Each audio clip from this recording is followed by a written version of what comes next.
Welcome to episode 249. Holy shit, we're fucked up already. Welcome to episode 249 of the Ben Briggs podcast. I am Ben Briggs, strong recovery.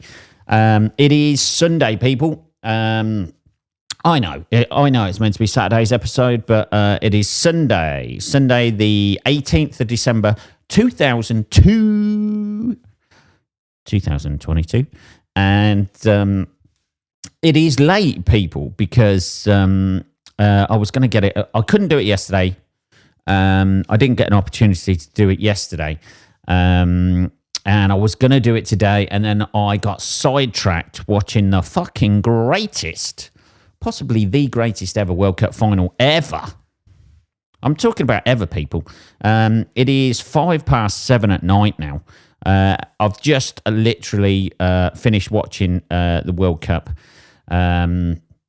which was fucking unbelievable. Unbelievable game. It was a bit shit for about 80 minutes until France perked up, and then it became... That's the thing I liked about it. I like the fact about it that the commentators are literally written off. I watched it on the BBC. I don't even know if it was on ITV. I imagine it was on ITV as well. But I watched it on the BBC.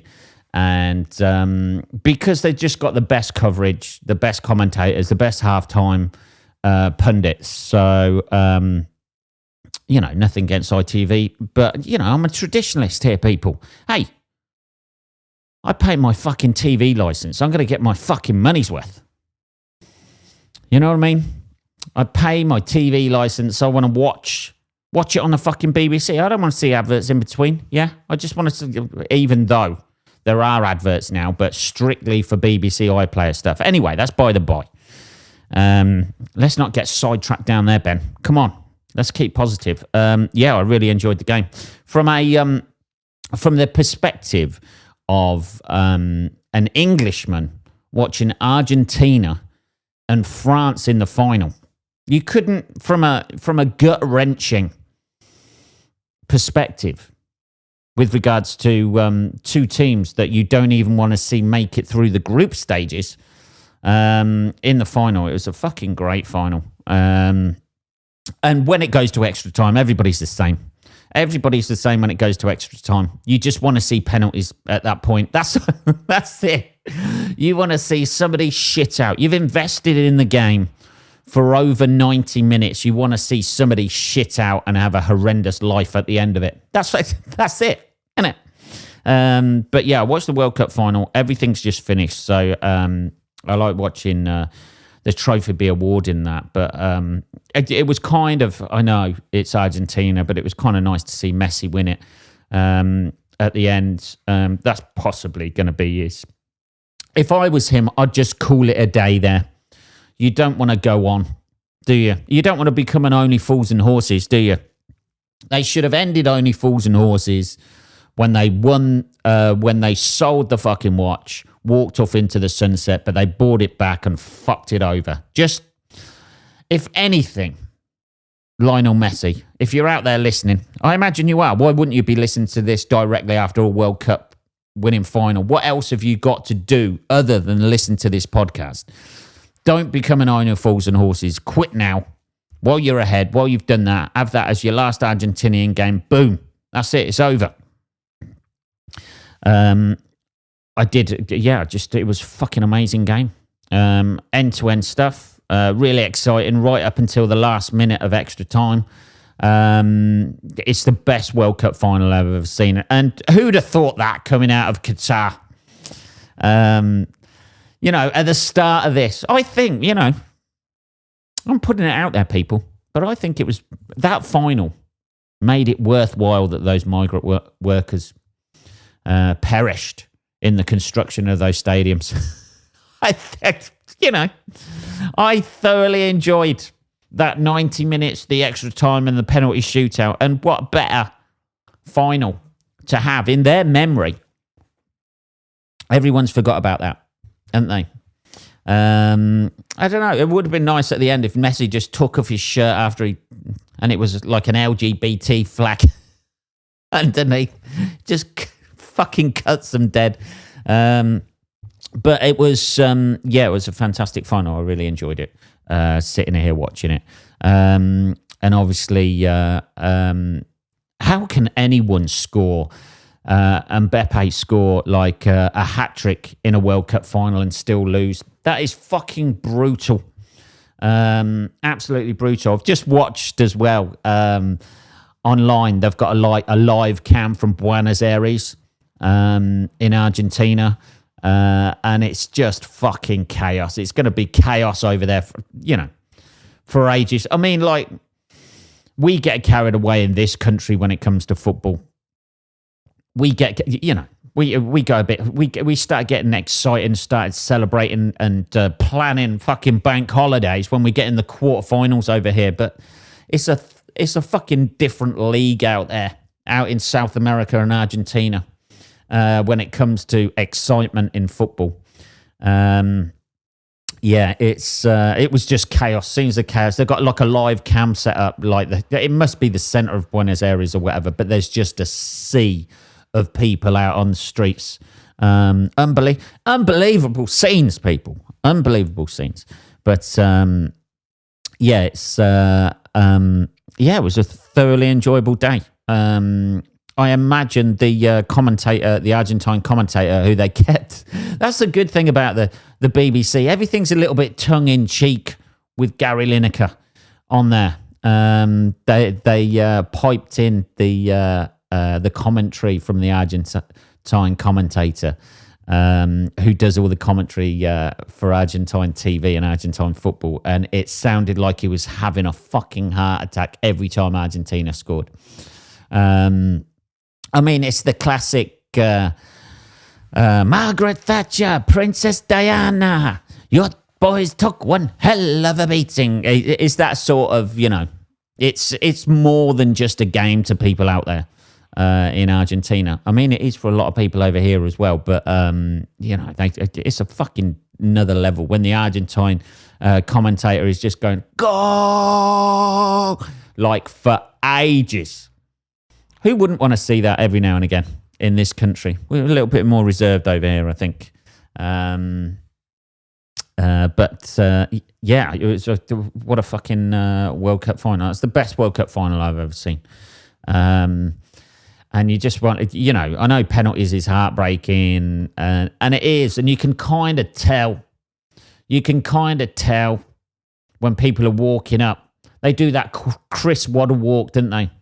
When they're going to take a penalty. I mean, I'm not saying, I'm not saying I'll be able to do it, particularly now at the age of 45. I don't think I'd ever have been able to do it. That sort of pressure in that moment. There's no pressure, I don't think, like that. I mean, a penalty shootout in the World Cup final. I don't think there's any other sort of pressure. Possibly, I think that's possibly up there, just slightly under that World Cup final pressure is coming home smelling of perfume and you're an hour late. And you got to think on your feet. That's the sort of pressure you're looking at.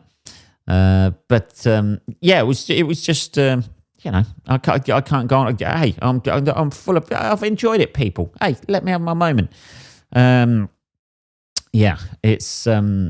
never been under that sort of pressure, and just sort of it's the Chris Waddle walk up. When you see Chris Waddle take that penalty, where he blasts it over the bar, you can see he's walking up and his head's down, and there was a bit of like gamesmanship or shithousery, as Gary Lineker almost said on the commentary, with the Argentine goalkeeper kicking a ball away and fucking, just playing fucking Mike, as if it's not bad enough. You've got the Argentine goalkeeper as you step up to take a penalty, just kicking the ball away, trying to fuck with your head and fuck with your mind a little bit. I mean, it worked. Dirty, dirty people. I think they were a little bit a little bit dirty in the first half as well, but France played well. Argentina played well. That's from having no investment in either side and not really wanting either side. It kind of made it, I didn't want a team. It's kind of nice, two teams that you fucking don't really like in the final, because you can get excited about every goal going in. Every goal.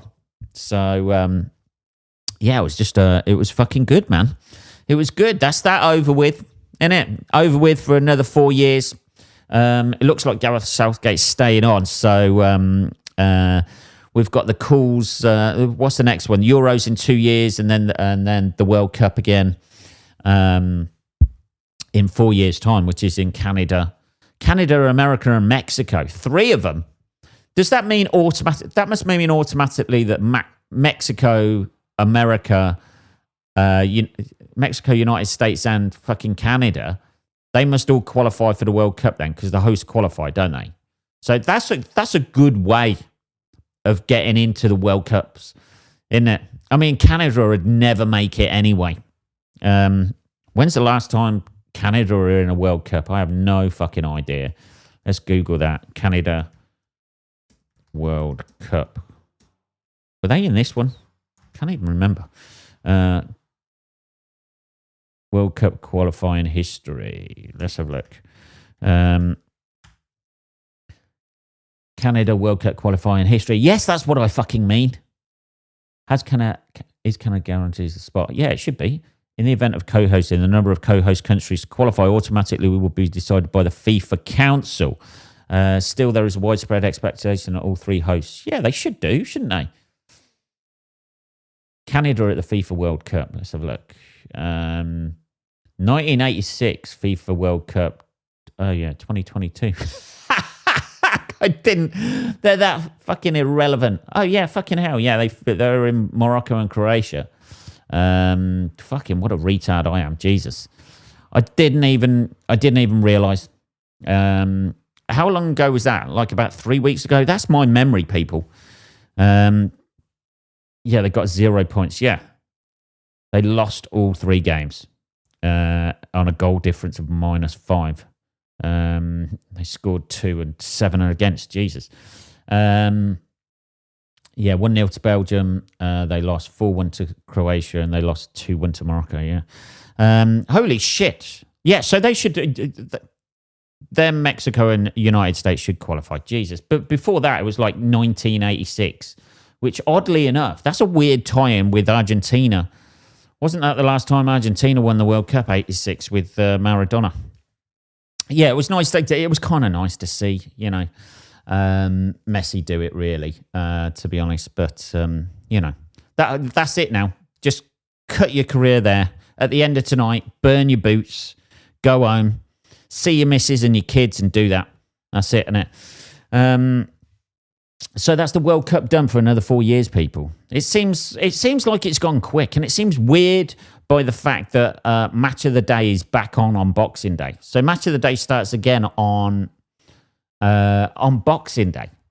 So like literally in a week's time, the Premier League will be back on, I think. Yeah, that should be it, shouldn't it? Premier League restart. Let's restart.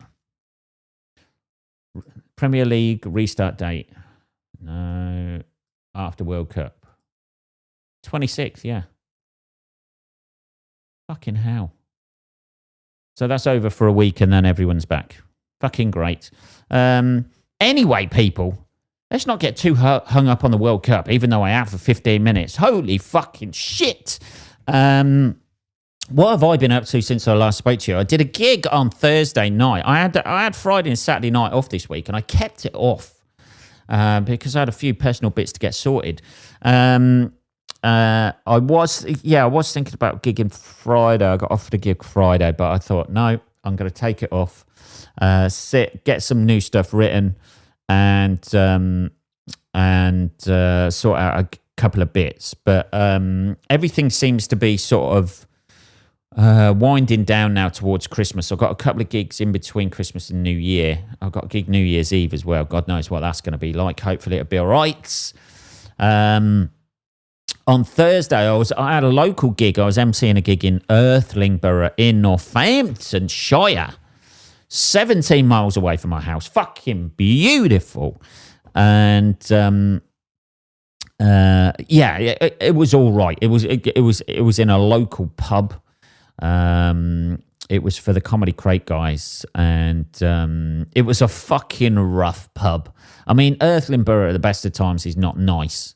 I used to play football years ago. We used to play teams from Earthlingborough every now and again. It was always a horrible, fucking dirty game. There'd always be some sort of fucking hassle. It's one of those places where there's, and this pub was in the middle of like a council estate. The pub itself was fucking beautiful. It was like stone pub building. It looked really out of place. You know what I mean? It was like a stone building, like old stone, surrounded by like a council estate. It looked as though it had just been like somewhere from the Cotswolds had just been dumped in the middle of this housing estate. I'm assuming the people who lived in that pub years ago, when it was like a country house or something like that, didn't expect to be surrounded by a council estate afterwards. Not that there's anything against council estates, right? But you know what I mean. There's people hanging around looking dodge. There's a kid walking around in a fucking onesie. When I was having a vape outside the gig, there's a fucking kid standing on the corner of the pub, just in a fucking pink onesie. And you're like, just standing there, and then some heavily obese parents came along and walked up the road complaining about people parking not outside their own house. Just fucking walking along moaning as they're walking by. It's fucking unbelievable, man. You feel like going, listen, sweetheart, I ain't got nothing to do with this. My car's parked down the road there, yeah? I've got nothing to do with parking outside your fucking house. If it was up to me, I wouldn't be parking in this fucking area whatsoever. But unfortunately, I am employed to entertain your fucking estate colleagues this evening with mirth and merriment for Christmas. You miserable old bitch. Obviously, I didn't say any of that. I just judged her as she tried to negotiate up a very slippery hill and frosty hill in fucking slippers. Maybe that's it. Maybe that was it. Maybe that was the karma she had by walking up that slight gradient that she made look like she was trekking up fucking Everest because she was wearing fluffy slippers on an icy path. That could have been it. It's the best fucking moonwalk I've ever seen an obese person do. As she's fucking slipping back. Dear. Anyway, that was quite funny. The gig itself was all right. It was a little bit, there was a rough element in the pub. Most of the people in there were quite older. There was a bit of a rough element in the pub. There was like people in baseball caps at the bar, which, again, I'm not casting aspersions, but you know the type.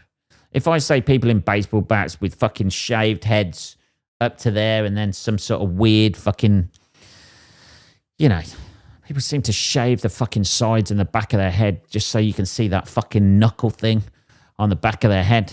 They've always got a bit of a knuckle sticking out the back of their head. And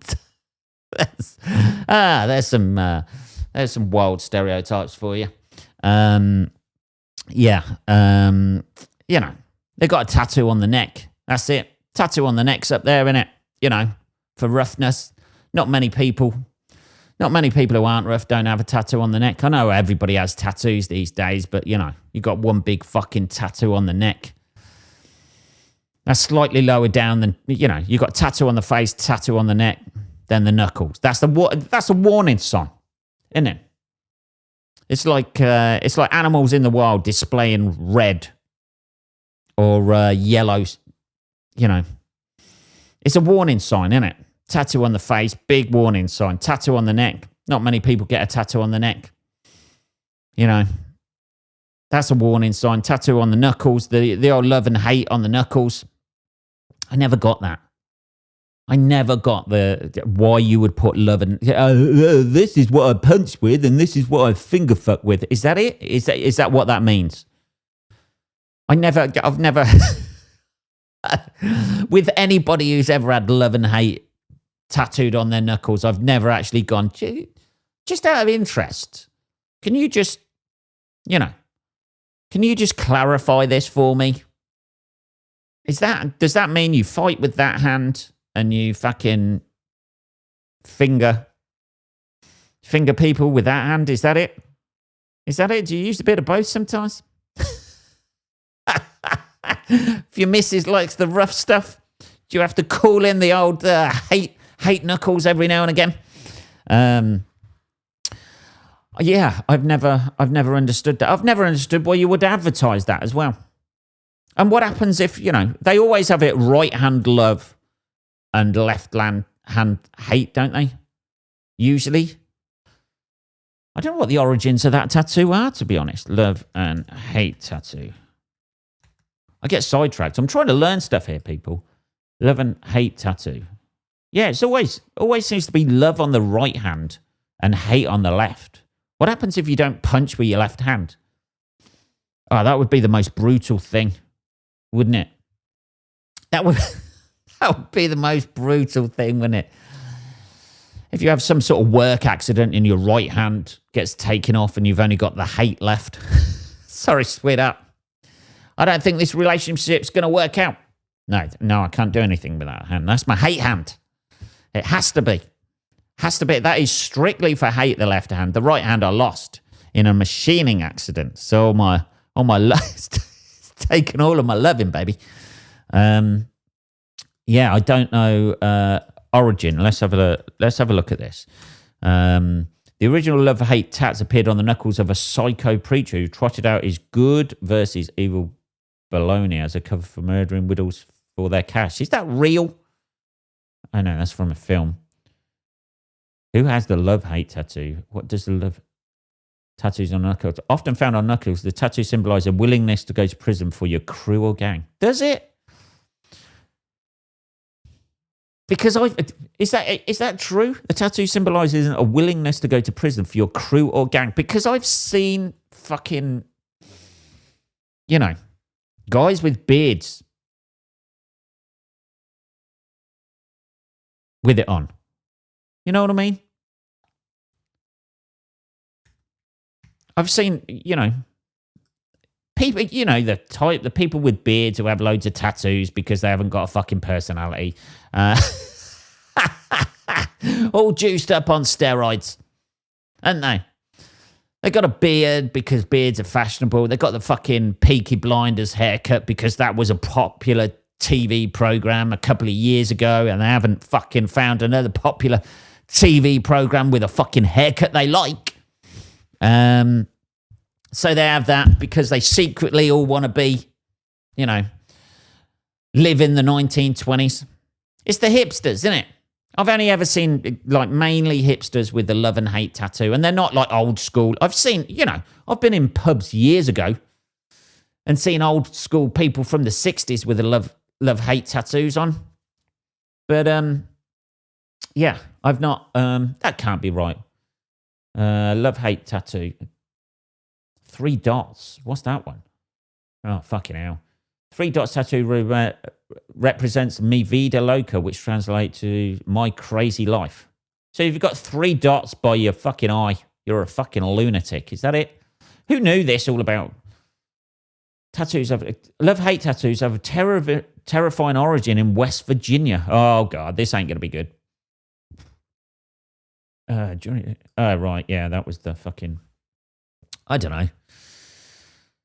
I know the swallows is something... Isn't the swallows something to do with fucking... Doesn't it all stem back to all the tattoos on your fucking hands and shit? Stem back to the Navy days and sailors and shit like that. I don't know. Maybe it's Maybe I haven't researched this enough. Anyway, we got a bit sidetracked. So anyway, somebody had there was an awful lot of neck tattoos at the gig. That's the point I'm trying to make, people. It was a little bit rough. We got through it. There was some great people on the bill. Ricky Bullshaw was on the bill, and Mark Rowe and Jerry Kay. Everybody did really well, to be honest. I mean, it wasn't an easy gig. It was fucking locals in their local pub, and you always get that fucking, you always get that shit where there's an air of menace. That's what I'm trying to say about the gig. There was a fucking air of menace, but we managed to get through it. You can always tell when you walk in. All those gigs are the same. They'll make it a private event and essentially pay. People will pay to go in and just sit in their local pub. So if they make it a £10 a ticket, people will pay the £10 a ticket and then continue to chat at the bar, which a few of them did. Most of them, the elder crowd were a little bit better and a little bit more attentive, but the old fucking bad boy motherfuckers, they were a bit cunty at the bar, to be honest, but we got through it. That was the main thing. And then I came home that night and I thought I'd watch some TV. Oh, yeah. I'm still watching TV. Yeah, I got TV. Yeah, jealous. And I switched on. There was this program about fucking Sugar Daddy. Sugar Daddy, set me free. Wasn't that a song from the 90s or something like that? Anyway, it's not about sugar daddies, is it? It's about hot women, hot young women. Not necessarily that hot, to be honest. I was actually quite surprised by these sugar babies, they call them. I think there's a fucking weird, they didn't explore this in the program, right? But there's a weird fucking, I'm your dad, sort of like you're my daughter kind of weird relationship there. Nobody says it, yeah? Nobody says that whole fucking sugar daddy, fucking sugar baby thing. And the guys are willing to go along with it because they're old guys and they've got fucking, they've got a bit of cash. They want to be made to feel good, and the women are going to go along. Fair play to them. There's no such thing as sugar mummies, is there? Jesus, if I was to get a sugar mummy, she'd be in her 80s, I imagine. I would have the oldest sugar mummy ever. I'm 45 years old myself now. For me to get a sugar mummy, they've got to be in their 80s, I think. Just some doddery old woman who can't remember how much she's paying me every month. I've got to fucking contact her every month.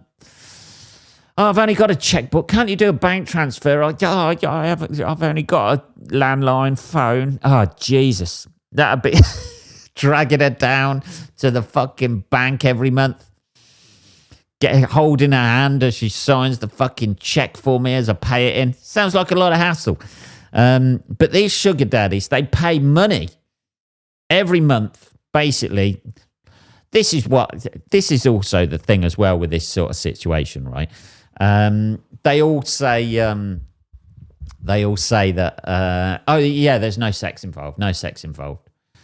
What's in it for the guy? He just gets messages, random sort of like text messages off. Really? There's no, I know the cameras are turned on and that sort of thing. And you've got to make it, perceived to be a lot cleaner than it actually is. But there's sex going on, isn't there? At no point did she say that. These women are going, oh no, just out of nowhere, right? He just pays my rent every month. He just likes giving me money and I just chat to him on the phone. Are you sure about that? You sure you ain't having a little suck there, sweetheart? For that rent money? Because it seems odd. From what I know about guys, right? I don't know a lot of multimillionaires, right? But from what I know about guys, they're not going to pay out or invest in anything where in the back of their head, they're not thinking, oh shit, I'm going to get my fucking pecker sucked here, baby, and I am investing this money in that. Just out of nowhere, he pays my rent every month. All I do is text him. People like the company. Shut up. I weren't born yesterday, fucking sweetheart. I know how it works, yeah? The woman who was doing it, I think her name's Olivia Atwood. I had to Google that earlier. Who was actually like presenting the show or whatever. She actually went in. Now, these are the women that they're not getting anything sexual. Yeah. And then immediately she gets a message about a guy wanting this woman to, Olivia Atwood to, I think it's Olivia Atwood, to shit in her mouth. For her to shit in his mouth, and he's going to pay her. Jesus, I'm confused. She shits in his mouth, and he pays her 400 quid for that. Amazing. There's guys, I don't get the thrill of that. I don't know even how you start to get that fetish. I don't know. You know what I mean? You can't just start off with that, can you? That fetish. Hey, what are you into? I'm into people. Actually, I quite like people shitting in my mouth. You know, there's got to be stages where you get to the stage of, you know, you've wiped your ass maybe. There's a little bit on your finger. You have a bag of crisps. You don't notice the bit on your finger. The next minute it's in your mouth and you're like, these fucking crisps are nice. And it all starts from there. I don't know. There's some fucking weird people out there, isn't there? Paying £400 to shit in, you know. If it's just shit that you want, just buy a dog. You know, in the long run, it's going to be cheaper. Or a cat. You're going to save a fortune on cat litter, aren't you? I don't know. Is that worse, having a cat and getting a cat to shit in your mouth? I don't know. You're getting it for free, aren't you? You're paying for the cat anyway. That's a one-off fee, isn't it? Obviously, you've got to feed it or it ain't going to be shitting. But, you know, you can manipulate his diet, put a few tasty, tangy things in there, whatever you want. Yeah, I don't know. And how do you... Oh, God. There's not enough toothpaste in the world, is there, or mouthwash? You'd have to floss after that. I'm told regularly by my hygienist at the dentist that I need to floss more to get all the bits out of my teeth in between the gaps and shit like that. There would not, you know, that is a heavy brushing session after that, isn't it? Paying £400 for somebody else to shit in your mouth. Or piss in your mouth. Oh, anything. Man. I have a fucking bad gag reflex in that. Even the thought of that is... I'm sorry this has been a bit shit heavy, but I was just amazed that there's people out there who actually pay other people for the other people to shit in their mouth. I don't know, man. That's 400 quid expense for that. You need mouthwash, toothpaste, toothpicks... depending on their diet. Jesus. They make it work for them, though. I bet there's right now some woman is perching over a rich man's mouth like that, just poking out. It's a difficult one to put on your tax form, that, isn't it? What do you do for a living? I defecate into strangers' mouths. Jesus, you earn 70 grand a year at that. Yeah. Oh, yeah, I'm pretty good. I am pretty good. What better way to end this episode about the World Cup than a mouth being shut in? It's, I don't know. It's been a great day, people. I've had a great day today. I've watched the best World Cup final ever, and I've discussed the whole, yeah. That I don't know who has the power in that relationship as well. The old sugar daddy or sugar babes relationship. Because it seems pretty even. I know it's like monetary based, but the women are getting something out of it. Fair play to them. You know, they're offering a service. Not all these people are lonely people, are they? These rich people, and it's not all, you know. They offer, it seems pretty consensual. But it just seems, you know, how do you settle down in a relationship with someone who's been a sugar babe. Somebody said that, like, in it, they've got a boyfriend and they're on the phone to their sugar daddy as their boyfriend is there with them. How the fuck do they put up with that? I don't understand. I don't understand how people could I know it's like a monetary thing and, you know, maybe I'm just like naive. Maybe I'm just a romantic. Yeah, that's it, people. I've decided I'm a romantic. Just like that. I don't know how you put up with that. Like, as a guy, how you would, you know, you can tolerate. I know this sounds a bit misogynistic or whatever, but I think if it was the other way around, if it was the guy on the phone to an older woman and she's paying him money and he's sending through nudes and things like that, you'd be a little bit, as a woman, you'd be a little bit, it's meant to be just me. Those special moments, isn't it? You know, those special moments that you share with somebody when you're getting to know people, when you've been in a relationship a while, all of those things are interrupted by somebody else. And that's just for like money, isn't it? I don't know, man. I don't know. This could be why I'm single.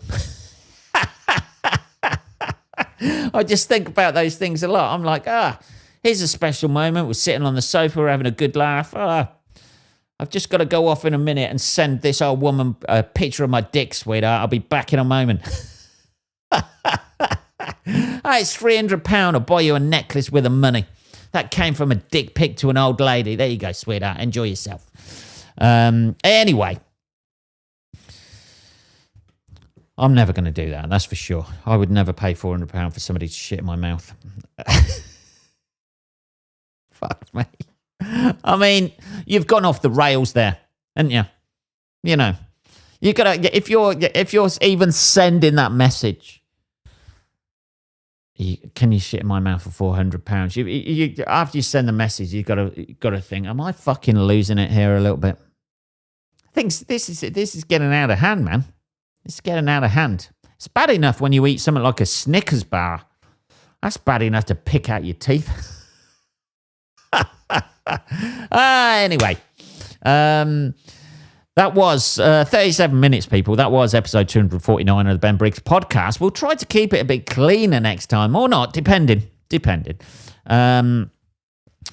Have a good rest of your week, motherfuckers. I will speak to you on Tuesday. Until then, take care.